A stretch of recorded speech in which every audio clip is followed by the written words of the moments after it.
TV3 New Days. Good to have you join us this morning. You can watch us on Facebook at TV3 Ghana and also on DSTV channel 279 in the studios this morning. And even before I introduce my guests, let me just tell you a bit about the Wizkid concert that is taking place. It's something that you should look forward to, and I hope that you will be there. So all the fun is actually happening, and we're inviting you to the Accra Sports Stadium this December. Just dial the short code *920*60*10#.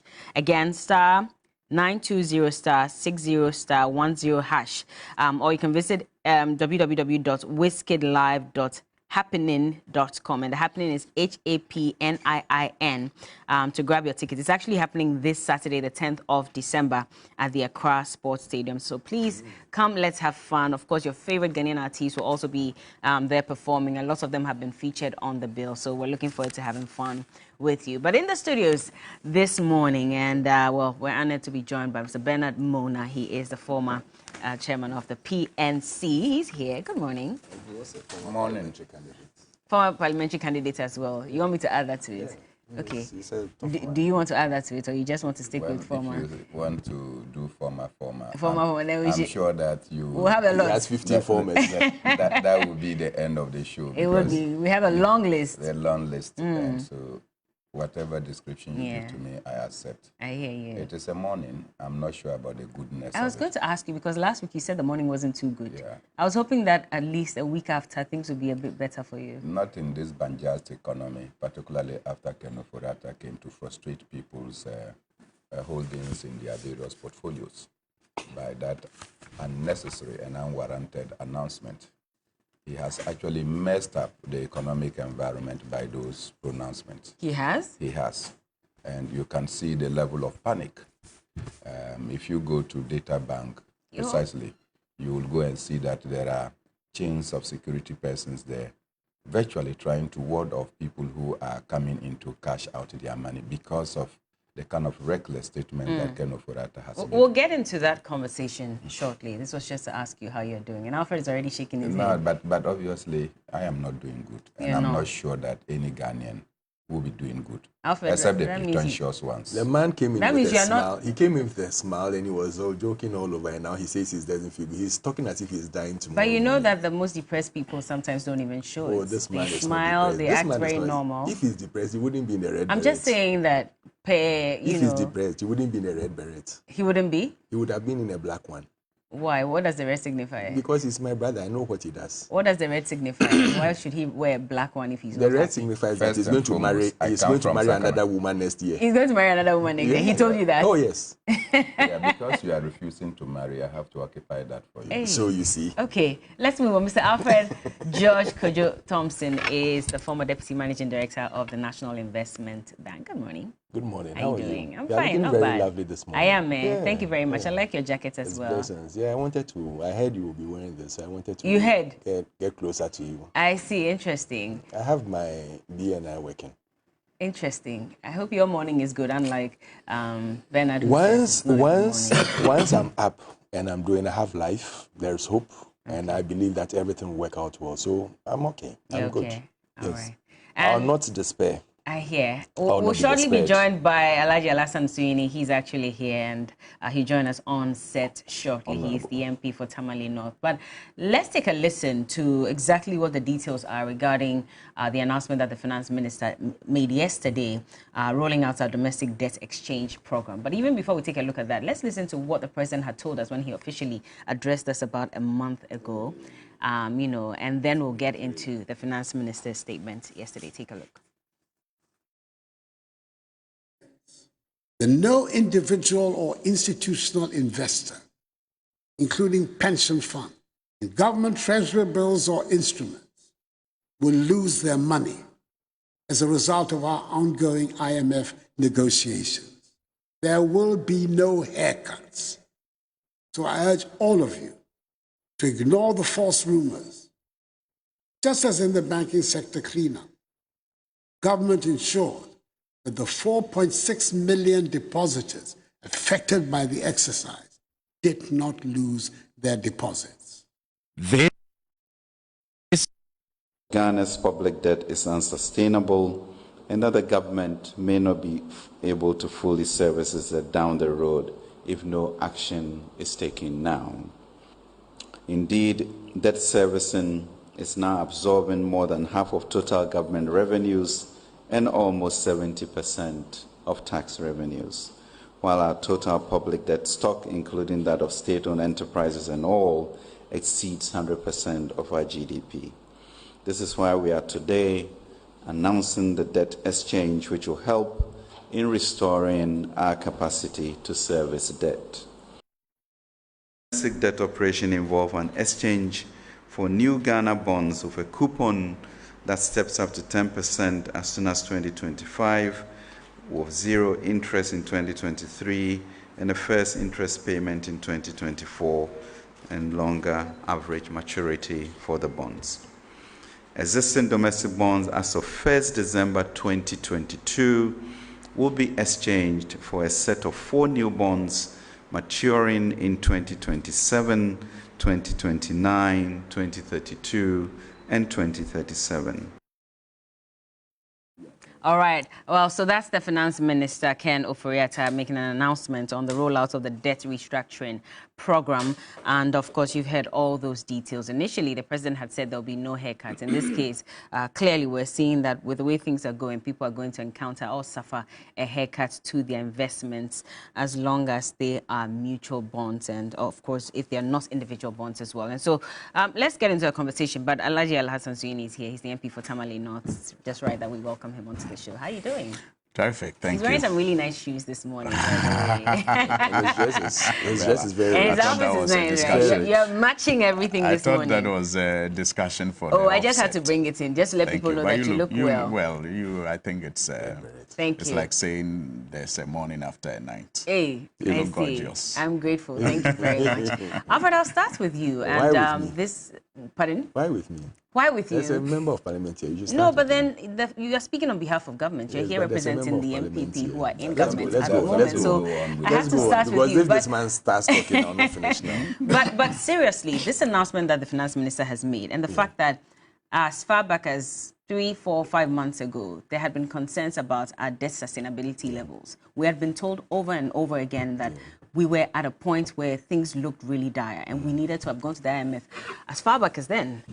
I mean, why is it taking us this long to finally admit that our debt sustainability levels are that bad at this point where people have to even take a haircut? Could we not have found a proper solution then instead of waiting till now? Good morning, Bella. Good morning, Suhuyini. Good morning, bro. All right. Good morning to my people of Central Region, to government and people of Ghana. Yes, Bella, I know at this point, I mean, everybody will be casting insinuations and blaming everybody, and in particular the ministry, for what has happened. But I would want to take a different tone in all this. Why do I say that? I said, it's happened. What's the way forward? That is what we should focus on. Because we can't keep on lamenting and complaining about what has gone on. Where we've gotten to, we are in a deep cut. Do we check our wound and dress it well? Or we just cut it more and cut our leg off? That is one thing we should ask ourselves. What is the best solution? The best solution now is to admit that, yes, where we are, we need to correct the measures or put in measures that will correct and stabilize the economy. But it took us this long? Because things were being managed to see how best we could have avoided the situation. You needed to put things in place. And like that was what was being put in place by internal, like the e-levy and things that we're trying to put in place to get more money to internally manage the economy. But even e-levy, you faced such a pushback. Yes, and that is why I'm saying even that at that time, people told you that all those things were part of the reason why we got to this extent. It would have managed, or it could have stabilized the system for that time. And that if you had passed the telly, it would have stabilized the system a bit. What, e-levy? Oh, yes. It would you have think stabilized so? it. Oh, yes. It there would was a have pushback from jump. That's there was right. a pushback from jump. If it was passed early, so I use the word, if it had been passed early, we would have at least stabilized the system. The most important thing now is how do we stabilize the system? And that is the measures that you have put in place.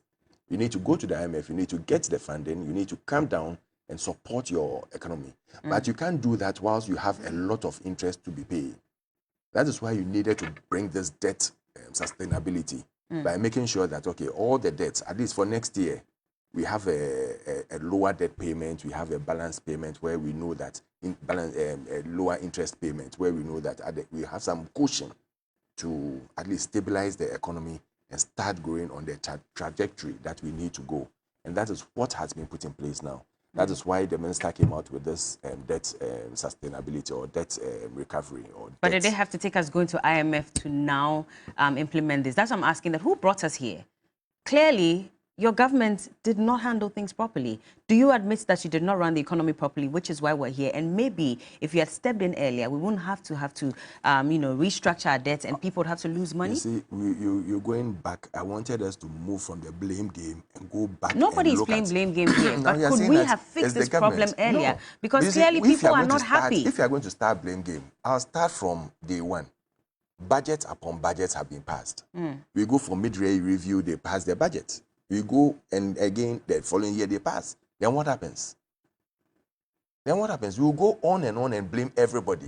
I'll blame right from parliamentarians to every Ghanaian to everybody. Except from taking the blame yourself? Everybody. As a government? When I say everybody, the government includes inclusive. But I don't need to do that now. When have they taken blame for where we are today? If I tell you that at the moment our debts are unsustainable, I've taken a blame. Have you? Oh, yes. It is. Have you? It is. It is. No, that's something that we've always known. But are you taking blame for the fact that it is because of your governance, that is why we are where we are today? Everything has its ups and downs. Everything, every situation, even life has its ups and downs. When the good side came, we took it. So when the bad side comes, we take it. When was the good time? Tell us. There have been good times. Like? Like when we walked out of IMF and we worked a bit, 2 years, 3 years, and we've gone back. Let's take the bad time. Let's take it as it is and let us work together. At the moment, what we need is to unite, come together, unite, and make sure that we work this through. And I believe that this time we should all come together and make sure that we don't repeat and go back to IMF. Come together as a nation? Yes. But when you were making this decision, did you come to consult the nation? That is the only way we can solve this problem. Hold on. So you're talking about unity and the fact that we all need to come together. I heard the finance minister also reiterate that yesterday, that we all need to support to make it happen. Decision. But did you engage the citizens on this decision? We are still engaging. It's an ongoing engagement. Is not one day. It's ongoing. How are you still engaging when you have already announced before and after what decision you're making? Before and after. No, the decision. You can't take any other unless you have another solution that you can give me. So there was no other solution at all at this point? Unless they've consulted CSO. You remember the president said they were meeting CSO, they met the banks, they met various institutions, they met the AGI. All these people were included. Were the citizens involved at any point? Oh, they have reps. Were public workers? They have reps. Yes, but were they involved at any point? Because we're hearing from TUC who say that they were not engaged at all. You would be engaged on a particular topic or in a particular side. TUC they've been engaged on these salaries and all these things that are going on. But not on their pension funds being cut, which is what they agitated about at the moment. It's not being cut. What is it exactly that's happening? Let me break it down for us. Let me explain this pension fund situation to you, that pension fund will not be affected. And pension fund is a long-term investment. It's not a short-term investment. So in the short term, if you want to go and recoup or go and get your money, that is where you can be affected. But pension fund, the fund itself is a long-term investment. So it can be turned around several times. So seriously speaking, in the long term, it's not going to be affected. Now, when you listen to what he said the individual accounts or individual holders of treasury bills and other things are not going to be affected. So if we are going to leave the, we are going to leave individuals out. We are going to leave individual bondholders out. And they are the corporate bondholders. And these are pension funds or long-term investments. Then how would it be affected? It will go on for a longer term. What he's saying is that let's restructure your debts that I should not be paying you next year, but I'll pay you maybe in 2 or 3 years later. And I'll give you the full value of what you deserve. But next year, if you tell me to pay, it means that I'm going to run my economy down in such a way that you might not be able to get the economy back on track. So just spare me to be able to at least manage my situation now. Then when I manage the situation, I'll be in the good position to pay you better. That is all we are asking for. That is all the minister is asking for. And I think we all have to bear with it in the situations we are in now, in the crisis we are in now. But because the more we deepen it, the more it becomes troublesome. Is it fair to me that after having to work for so many years, I make some money, I decide to invest it in bonds, and you come and tell me? Because we know that for a lot of people, just because they probably do not have all the information required to be able to buy individual bonds, they've bought these bonds under institutions. And so if I didn't have all this information, now my bond is under an institution, you're telling me that if it's an individual bond, I will not be affected. But if my bond is under an institution, then that means that I have to suffer a certain cut, if I may use that. It's not a cut. It's if a I duration. may use that. Give me some duration. Yeah, but if, let's say that I'm extending I have the a time tier instead 3, of next year. I have a tier 3 pension fund. It's supposed to mature sometime next year. year. You're And I telling said me that I'm next year extending it I for cannot you. take my money No, what he's if saying I is want to.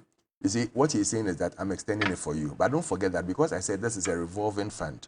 So definitely other people will be paying their other things. So you have money to Why are you pay extending certain... it for me? Did you engage me because to find out moment, if I'm comfortable having it extended? I'm not in a solid situation to pay you. Because if I pay you, a lot more people will be affected. So I'm pleading with you that let us work together on this and move it a little bit forward. How did we get here? You've gone back to the same question. How did and I'm we telling get you here? that let us not, Such that let us get to the situation where we as a need to citizen, look at the hold solutions. on, I'm asking how we got here because you need to take accountability for something. It is my money. I decided to invest in a bond. Yeah. And based on the agreements that we had, my bond is supposed to mature at a certain time. I'm supposed to get this percentage of interest on it. And then I decide if I want to reinvest or I want to take my money. Yeah. If I'm ready to reinvest or to take my money back, and you're telling me that because of the situation we find ourselves in, you are deciding to extend this for me when I have not given you my approval on that, then you're not being fair to me. Why am I not being fair? Because I have to decide what I want to do with my money, You especially when I've already agreed to terms, which is why I invested. Do you know you can invest in a company, you can go bankrupt and you don't get anything? Do you know that? Your point being? My point being that this time I'm not telling you that I've gone bankrupt, so I can't give you. I'm telling you that let me extend it so that I can manage my economic situation and bring my economy back on track. Have we thought of time value of money? That is why we are telling you that in the next 3 years plus, the value will come back to 100%. 100%? Yes, I mean the value that you expect. So let's just say that... It won't be the same like the maybe getting nothing. Well, let's just say that I'm expecting 150,000 next year if it should mature, plus my interest and everything. You're telling me that I cannot take it. You extend it for me. That is the 150. Principal plus interest. That is the 150 that you are going to invest again for you. Exactly. Yes. And I'm going to get that 150 in what? 3 years? No, we've given you the time ranges. Yes, exactly. But eventually, if I get that 100%, 150,000 now or next year will not be the same as 150,000 in 5 years. At the time you'll be getting the money, it will be the same value. It will be the same value. The value How? for that period. The value for that period. How? Break it down for us, because a lot of people don't get this. How again you want me to break down? I'm telling you that now you can't take it. You have to get 100,000. Maybe in the next 2 years it will be 120,000. That is the value of the money, and that is what you are going to get. That's why I said you get 100% of your money at the time it matures. Bernard, what do you say to this announcement that has been made by the finance minister? Very reckless. First, let me say good morning to Alfred, To my red beret brother, and to you, Bella, and the many viewers of your show. It's sad to wake up this morning, or probably the day before and yesterday, to still realize that the very person who has plunged us into this despicable situation still has the gusto to stand before us and to be pontificating solutions to the problems that he himself has caused.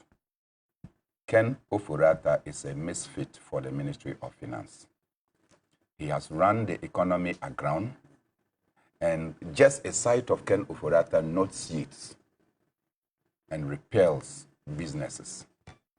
It is important that he himself should come to that acknowledgement that his face has now become synonymous to Kakai within the business environment. And that as soon as people see him coming to talk, they begin to know that it is one of the bad news that is coming. That President Akufo-Addo does not have the courage to tell Ken that enough is enough, to continue to allow Ken to lead the economic pack is the reason for which we keep going down the drain. Look, President Akufo-Addo has been lied to on many occasions by the people he has appointed. He himself, at some points, admitted that he has been misled. But he thinks that now that has stopped, but he is constantly being misled and he's becoming a radical. Not only in the sight of Ghanaians, but in the sight of many global watchers. President was compelled to come and make a speech on the dire economic situation that we find ourselves. In that speech, the president misled the nation into believing that the economic term haircut will not occur. It had to take Kojo Opong Nkrumah to now come and tell us and explain the English that president spoke to us. The president means that there will not be haircut on principle.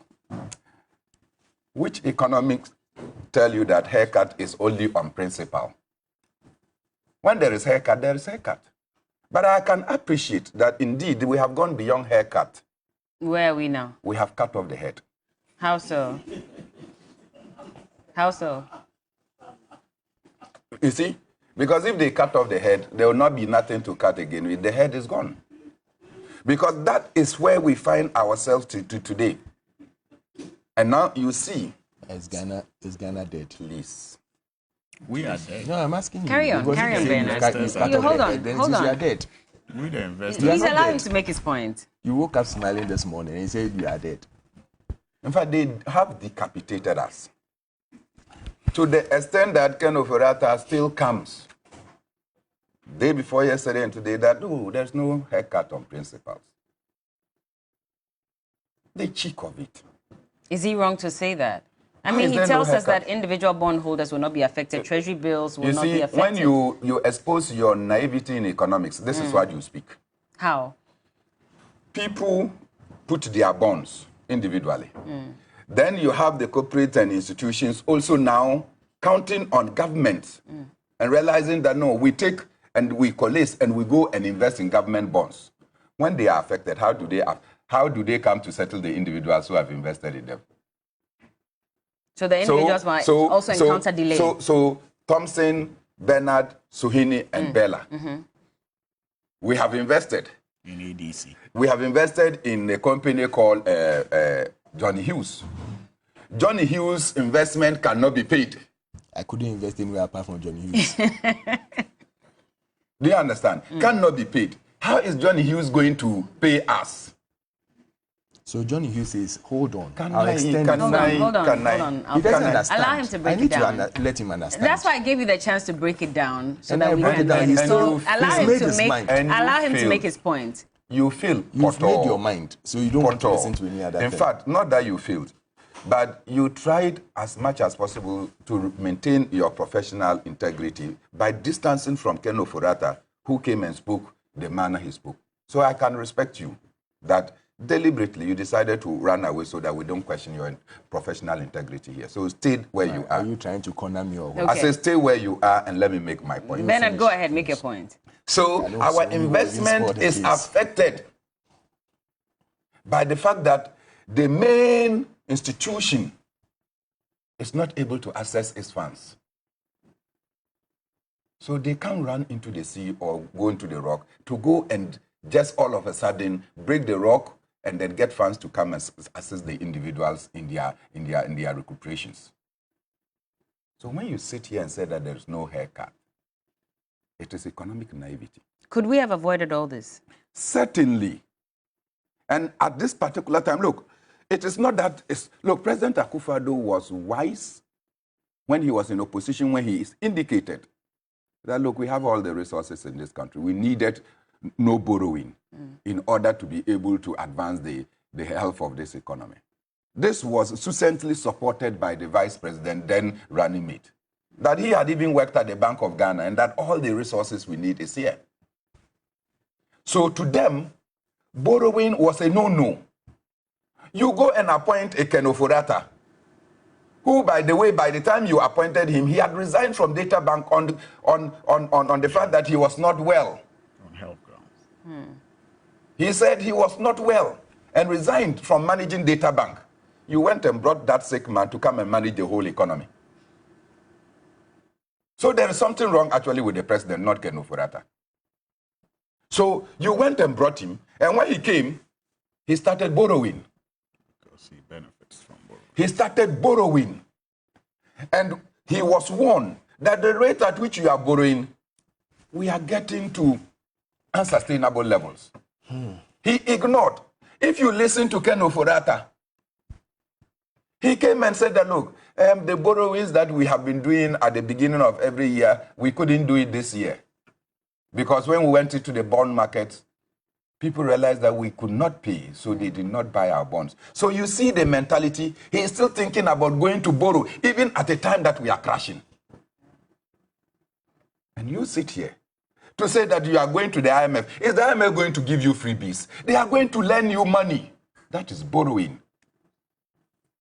So, in effect, you have borrowed out of control, and you are still borrowing and relying on the IMF to come and give you more money to indebt us the more. We are not coming out of this situation anytime soon. With Ken Ofori-Atta still at the helm of affairs. Listen, Bella. When you say that, I mean, if he leaves today as finance minister, if he decides to resign, in fact, if he does leaves that today, change our debt situation in any way? If he leaves today, and Thompson is made finance minister, I'm not going to the be people... finance minister. You are not going to be made. So even if you're appointed, you won't accept it. Okay. Don't worry. In fact, he was sacked from NIB, so they will not Carry appoint on. him again. And the reasons for which he was sacked That's are unfair far to say. less than the reasons that we should sack Ken Ofori-Atta. That's an unfair thing to say to him. that I is true. resigned That's from unfair NIB. to Oh say. yeah, to say to Charles him. Edu I Guahene, didn't- after he was sacked, also said he resigned. So we know that track. So leave me to talk. This is rather unfair, you as a brother, to say this. I'm disappointed in you to say this. I am not here for you to He be... says he resigned. I am not here for Let's him stick to with be, that. Please to carry be on. excited about it. But he says he resigned. He was not sacked. So I'm please saying that carry I'm on. not You here... shouldn't go on that line. I'm saying that you were sacked. No. I Bernard, wasn't. let's not make this a Then personal don't thing. go Please carry that on. line. Make your point without... Thompson, go you that were line. sacked. He says he wasn't sacked. He resigned. Bella, let's go. accept that. Please Bella. carry on. What I know is that he was sacked. Okay, make You your sacked point. from PNC. Oh, yes. You were sacked from PNC. Yes, if that satisfies you.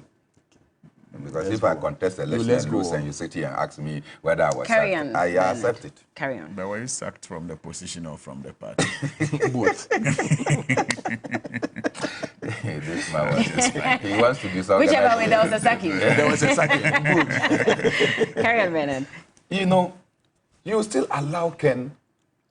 If Ken is removed today, the next person would have the confidence of the people of Ghana when you come and tell the people of Ghana that, look, let's work together. At the time when we're pointing out the mistakes and you decline wise counsel, you are not competent to come and tell us that after leading us into the ditch, you now want us to come and help to come out of that ditch. We will not do so. But our debt situation at this point is unsustainable. We have been further downgraded. And the likelihood that we'll be downgraded more by this And so even if the pronouncement. finance minister goes today, we're told that where we are now, it will take us another 10 to 15 years to I'm come saying out that- of it. I'm saying It that- doesn't make any difference, does it? I'm saying that, look, you don't understand economics. Speculation is a major booster or hindrance to economic wealth. And once we know, and everybody is saying that Ken Ofori-Atta is the problem, then you have to deal with that before you can now bring confidence into the economy. Many people are declining to invest because the same Ken Ofori-Atta, no. They are staying back. Bella, let me give you something aside of this. We sit down, and then they come and tell us that government was building affordable houses at Sagleme, and that we have reached a certain point of completion. But we are not able to complete it. So we are going to sell affordable housing to a private holder and use the money to now go and start affordable housing.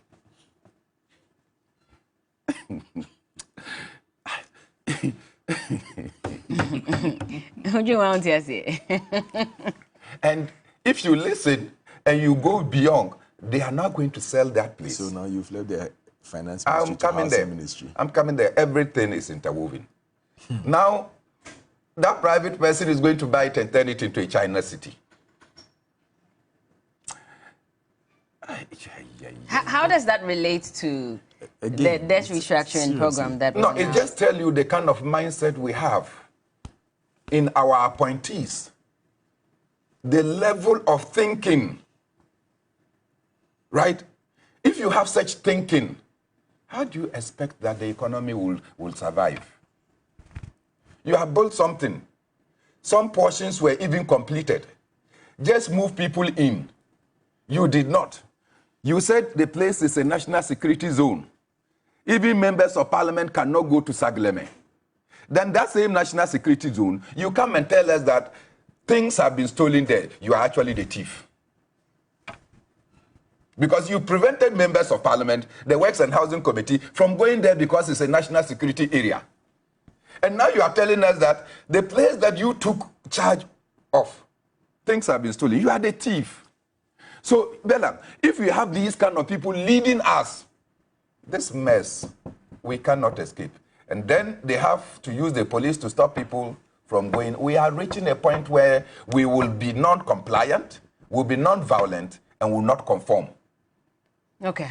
Let me bring Alhaji in. Are we experiencing a haircut? Is it not a haircut? Because 1 minute government says this is not a haircut. We've heard the president say that there's not going to be a haircut. Yes, we listened to the finance minister, and he's given us details of how you'll have to wait and have your, principal and interest extended to a certain point. But we all know what a haircut means. Once you're losing value of your money as well, that also constitutes a haircut, does it not? Bella, I would have said good morning, but I'm not in the mood for that today. You too. I'm not. I don't know the number of times you have heard me say on this platform that the incompetence and the cluelessness of this government does not provoke or annoy me as much as their dishonesty. I don't know the number of times you have heard me say that. That even the incompetence they exhibit, the cluelessness they show, these don't even annoy me as much as the level of dishonesty with which they approach issues. Am I dishonest? I mean, maybe before I even go into that, let me just link what Bernard said to some other things. So you have a Minister of Works and Housing, or a government that inherits a project, partly completed. You claim you have problems with how that project was executed, but you have a huge housing deficit. Instead of you to apply what is available to reduce the housing deficit whilst investigating to fix the problem, you allow it to rot to a point that you now tell us that the only way out is to sell it to a private investor who, by the way, will not pull the structures down and start, will still utilize it. Then you have an agric minister who tells you that the best approach to dealing with high food prices is to open a market at the ministry here in Accra. They've moved it to the market now. No, it's now Bodiera. A minister in charge of policy institutes a market. And we all think that that is what we appointed the minister to do in times like this. When as a state, we actually set up an institution known as buffer stock. And the mandate of that institution was to buy foodstuffs and stock during bumper harvest and release same when we are in the lean period and prices are high. This was to guarantee, good prices for farmers at their farm gates, and also to ensure that when prices of food items are high during lean periods, the market is stabilized by the intervention of buffer stock. Now you have the agric minister who thinks that the best way to deal with food, prices that are unstable is to open markets. How are we linking this to the statement yesterday? Just give me a little time. So you have the Minister of Works. I've told you what he has done. You see the Minister of Agric's approach.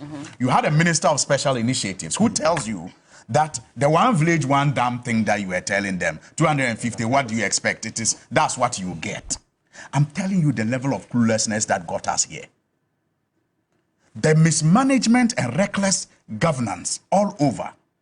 where you will spend millions of money to buy past questions for students instead of giving them textbooks. It is the level of governance that we have endured over the years that has brought us here. And then you talk about, these haircuts. And I speak of the dishonesty that you yourself, you are confused with. You don't know who to believe. Bella, when we began this conversation, not today, when we saw, in fact, when they were running the country aground with all these bad policies, we in the minority and in the NDC especially kept warning, but people said you were doing politics. You were doing politics. When we saw the dangers, as far back as 2021, we started telling them to go to the IMF or go in an ambulance. They said, oh, we're not patriotic. They are the sons of, they are the owners of the country and they know where we are and they will take us out of it. We are proud people. We said, look, go, because you have run the country aground. If you don't go now and postpone it, you go in an ambulance. How did we finally arrive at the IMF? We are in an ambulance. We are in an ambulance. How are we in an ambulance because now? Our debt is unsustainable. If we had gone earlier, the IMF program we would have had at the time would have been less harmful than it is today. In what way? Because you see, your situation wouldn't have been this bad. Are you getting the point? If you had gone earlier, your situation wouldn't have been this bad. They wouldn't have been prescribing, quinine to you. Maybe they would have given you alu drugs to cure you, but at least it wouldn't have been bitter in your mouth. So we wouldn't have gotten to a point where we need to restructure our debts? At all, because at the time that we're saying we should go, our debt to GDP was not over 100%. Today, it is over 100%. So if we had gone earlier, we wouldn't have gone in an ambulance. They denied it. They said it's not true. We are doing politics. We are not patriotic. Here we are. They brought e-levy. We said, look, that's not the solution. They told us... They blame you for the late passage of e-levy because they say that and we've just heard Alfred say that if it had been passed early, we would have been able to make some money. It's stealing our money. You see, that is part of the problem. That is part of the dishonesty that I speak of. If you are honest, Bella, and I know you are, you know it was not the minority that refused the e-levy, that rejected the e-levy. Because in the end, they passed it. Who were those against the e-levy? You and I. The ordinary people were against it. It's not the minority. So if the people told you that they did not like it, and your intransigence and your disrespect to them led you to crash with that policy, why do you turn around and blame just the 137 members of parliament on the minority side? Bella, when they say that, they are insulting you and I on the streets who have refused to pay the e-levy because we think that it is a reckless way of, stealing money from our pockets. I mean, has the minority in parliament stopped people from paying the e-levy? Have we deactivated people's Momo numbers? I mean, so why will they hold us responsible for it? The people, even after they passed it, just refused to pay. Because we were telling them that they were using a wrong tax measure to raise revenue, which they refused to listen to. Today, they have come back to even some of the proposals that we made when we were negotiating with them. As part of the outright rejection that the e-levy faced in our negotiations with them, to still, because you see, we are not unpatriotic and we are not always partisan. At least I can say so for the NDC. So we always will put the interests of the country first, sometimes even to the, utter annoyance of our supporters, our grassroots supporters. So were you engaged on this debt restructuring program? Never. That I can. In Parliament? Never. Both sides or just minority? We were not engaged. And you can even hear, TUC and others also saying that they haven't been engaged. But that's a Nobody has been engaged. I'm saying that we have not been engaged. But I'm telling you some of the, dishonest approaches. IMF, they said, oh, it won't happen. We are there. E-levy, it won't work. They said they said it will work and that it will become the Akobam that will cure all our sicknesses. They eventually used every means possible to pass it, and it has also crashed. Now they have come back to say they are reducing it to 1% without any threshold. Only a year ago, they were speaking about the poor, and they said they had brought a threshold because of the poor. Now, poverty levels have gone up higher than before, yet they say there's no need for, a threshold again. Benchmark values, Bella. When they recklessly on a political platform announced benchmark values, we told the people of Ghana that this was a terrible mistake you were making. That's not how to manage an economy, didn't we?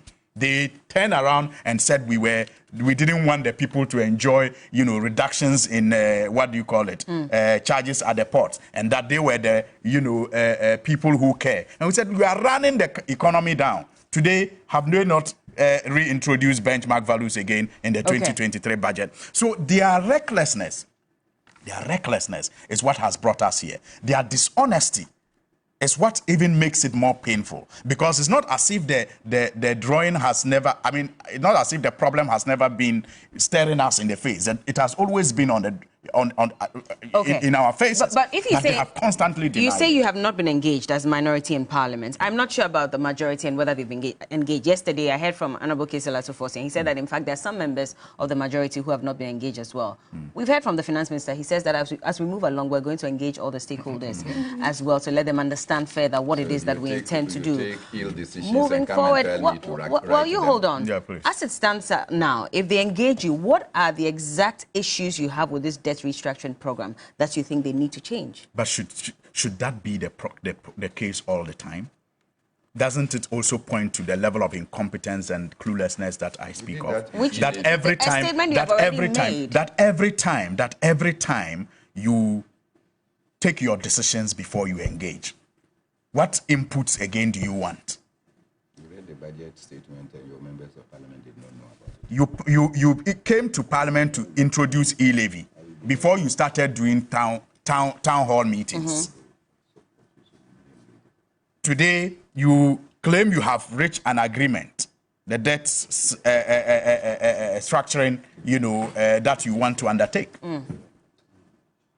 And after announcing it, you are engaging so that people will say what are your challenges with the debt restructuring program?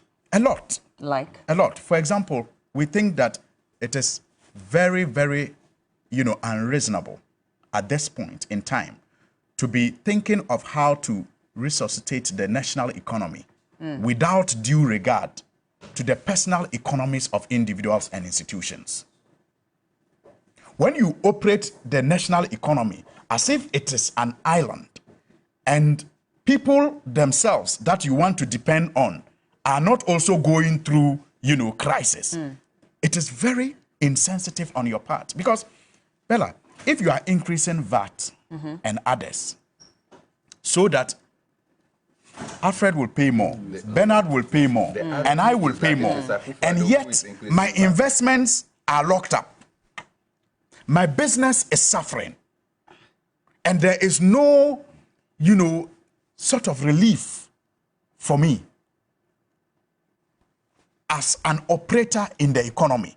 And all you are thinking of is to tax me further, to get more money from me, so that you can increase the office of government machinery from about 1,300 people to about 1,500, so that you can increase the allocation to contingency fund, which, by the way, we have been told they can spend anyhow, appeared before the censure motion. Contingency vote. The contingency vote. You can increase contingency vote from about 993 million last year to 1.4 billion this year. So I should squeeze more and give it to you, so you put more boys and girls, party people, at the office of government machinery and spending my money. But that's what they are doing necessarily, and that's the reason why we are it's suffering. in the budget. Bella, it's in the budget. That you and I should pay more taxes. And that they don't have jobs for the ordinary people who get employed into the public sector, so there will be freeze. But that they will increase the staff strength of the office of government machinery from about 1,200 to about 1,500. It's in their budget. What does it tell you? And that the contingency vote, which, by the way, in 2015 was zero Zero. 2015, 2016, zero. Increased to about 993 million last year. Is going to be increased to 1.4 billion next year. So I'm saying that when they operate the economy as if they do not care about how you and I feel, those of us that they expect to fund their luxury and their comfort, it is very insensitive. Now, we also think that there should have been more engagement. I'll let you come in, Alfred. Don't worry, I'll give you equal time. There should have been more engagement on this, debt restructuring. Clearly, we believe if they had engaged better, there would have been better ways to deal, because we all understand. I mean, yes, I like the question you keep asking. How did we get here? We all have come to the understanding that it's their recklessness, their mismanagement, and their